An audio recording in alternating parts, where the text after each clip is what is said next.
So for this week's technique lesson, we're going to go over a basic alignment exercise that also includes a shift. Watch the video for free and you can just pick up the exercise. It's pretty easy to follow. But if you're interested, this comes from my technique book and from the kind of alignment section for the left hand. So there's a link for that book underneath the video.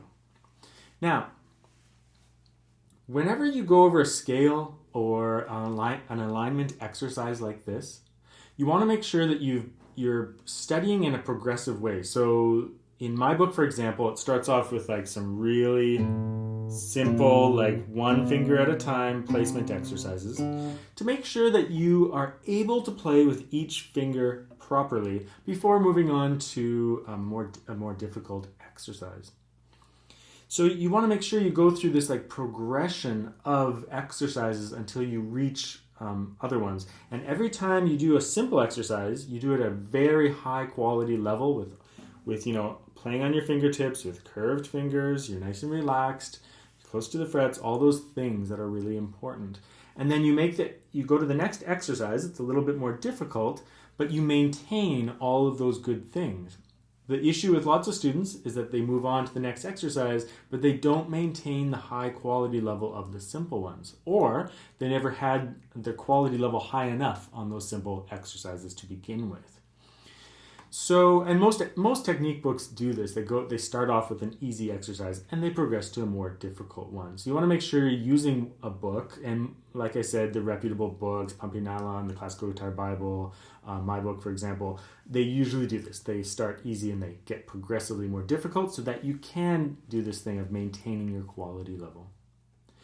So in my book, it starts off with just some like really basic things like one finger per fret, right? And then I go through some combinations emphasizing the fourth finger because I know that the fourth finger is a problem for a lot of people. They're usually like misaligned, so by using the fourth finger a ton, it encourages students to kind of swing their hand around and keep it in the game, so to speak.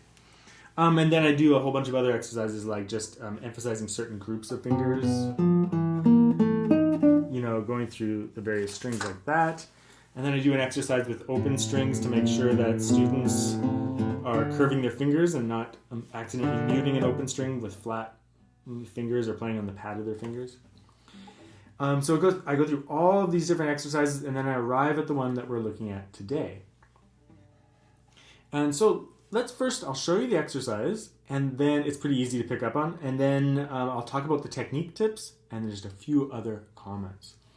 So the pattern itself is just a one finger per fret pattern. So it goes 1, 4, 2, 4, 3, 4. And then you shift up a fret. And you do the same thing.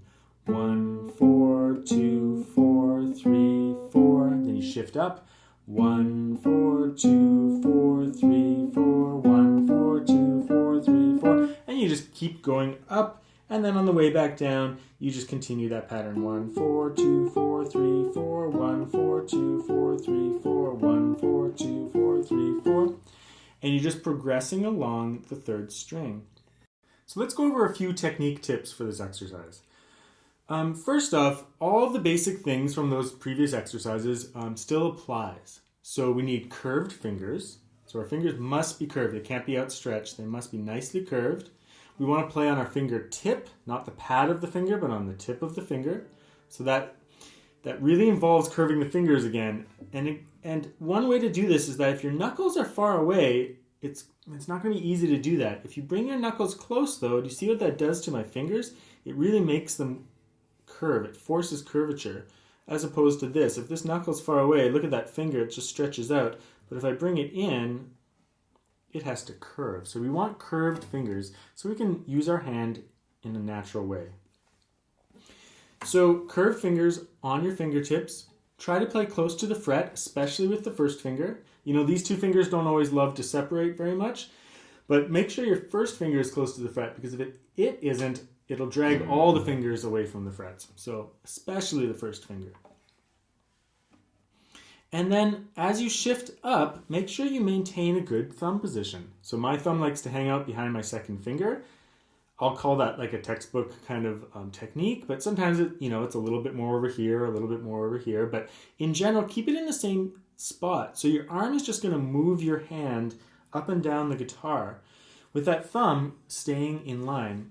For a lot of students, when they shift up, their thumb starts to drag behind their hand and it misaligns their hand, and suddenly they're not using their hand in the proper way. So it doesn't matter if you're here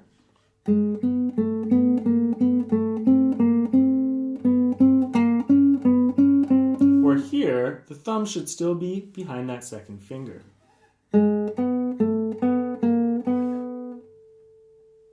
When I shift up, it's still there.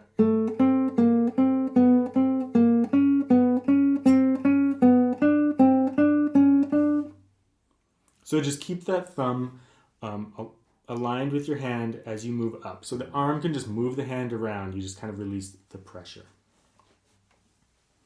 Now, when you're shifting, you can also do another thing. Use a guide finger. So your first finger doesn't have to come off the third string in this exercise.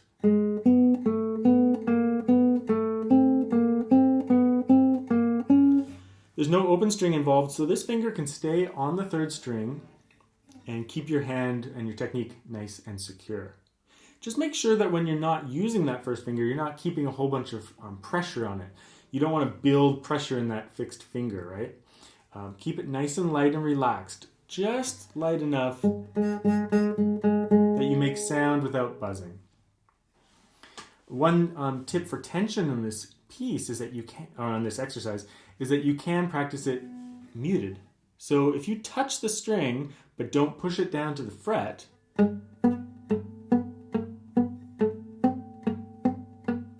you get to practice the movements without the tension.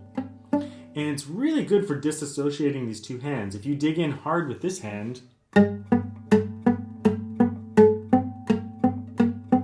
but not with this hand, then you get to disassociate that idea. Like whenever this hand increases in tension, a lot of players, this hand also increases in tension. So by practicing this muted here, so with no tension, but lots of force in this hand, you get to practice disassociating that tendency. That's about it. It's a straightforward exercise, but again, it's all about quality level. Making sure that you've gone over some simple exercises with good technique before moving on to these exercises or more difficult ones, right? The little shift kind of can throw students off and throw their alignment off. So the challenge is to keep perfect alignment the whole time, despite the fact that you're doing all this shifting. The last thing I'll talk about is just why I chose this exercise. I like emphasizing the fourth finger a lot. You can see every second note is the fourth finger, right? And that's to keep it in the game. And again, students have a tendency to be misaligned with their fourth finger, especially with like knuckles that aren't aligned with the strings, and they end up outstretching that fourth finger. So we want to bring this knuckle in, keep this finger active, and this exercise will encourage that because the fourth finger is used every second note, so it kind of forces the alignment of the left hand in a more, encourages it in a more natural way. In terms of the right hand fingering, just any alternating fingering. You can practice it with rest stroke or free stroke. I'm just using I am rest strokes today just to keep it simple and clean.